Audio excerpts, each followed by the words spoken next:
আসসালামু আলাইকুম বন্ধুরা, কেমন আছেন সবাই? তো আজকে আমি নিয়ে এসেছি অনেক কমেন্টে কুম্ফু পান্ডা পার্ট 1 মুভির সবচেয়ে পাওয়ারফুল 5টি ক্যারেক্টার, যাদের সাথে কেউ পাঙ্গা নিলে তারা হেরে যাবে।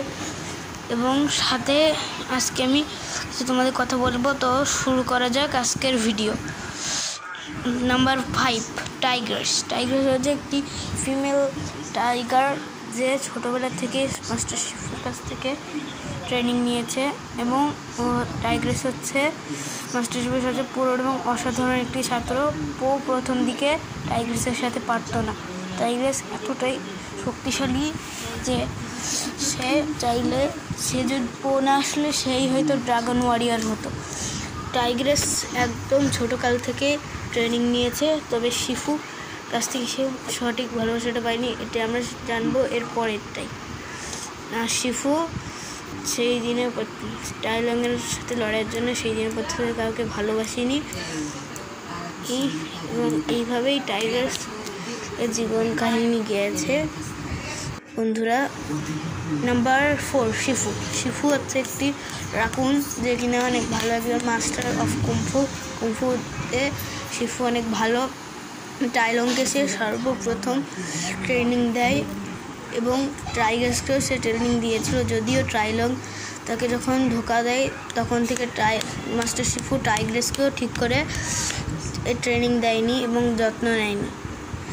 টাইলন নাম্বার 3, টাইলন হচ্ছে একটি চিতাবাঘ, মেল চিতাবাঘ, স্নো লিপার্ড যারা বলে।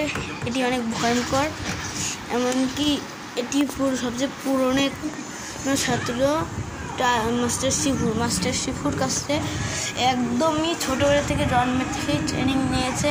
মাস্টার শিফু একমাত্র একেই সবচেয়ে পছন্দ করতেন, যদিও শেষে এ মাস্টার শিফুকে ধোকা দেয় এবং ড্রাগন ওয়ারিয়ার হওয়ার জন্যে বেছে নেয় খারাপের রাস্তা। টাইলরকে মাস্টার ওয়ে না থাকলে শিফুকেও টাইলর মেরেই ফেলতো। টাইলর চাইলে শিফুকেও মেরে ফেলতে পারে, এটা আমরা পার্ট 1 দেখেছি। এরপর নাম্বার 2তে থাকবে পো। কুম্ফু পান্ডার যে ড্রাগন ওয়ারিয়ার হয় সে হচ্ছে পো। তোমরা ভাবছো যে পো কেন 2 নাম্বারে? এটা হচ্ছে 1 আমি আগেই বলেছি, আর 1-এ কাইঠাই নেই, এই কারণে পো 2 তো আগে সবাই। কুম্ফু পান্ডা হচ্ছে ড্রাগন ওয়ারিয়ার। এই ইউনিভার্সে যখন কুম্ফু পান্ডার 3-4-এ যখন চলে যায়, তখন হচ্ছে কুম্ফু পান্ডা সবচেয়ে ভয়ঙ্কর লিমিটে আসে। তখন একে উভয়েও হারাতে পারেনি। আমরা 3-তে নিজেই দেখেছিলাম যে উভয়ে পোকে নিজের শক্তির লাঠি দিয়েছিল।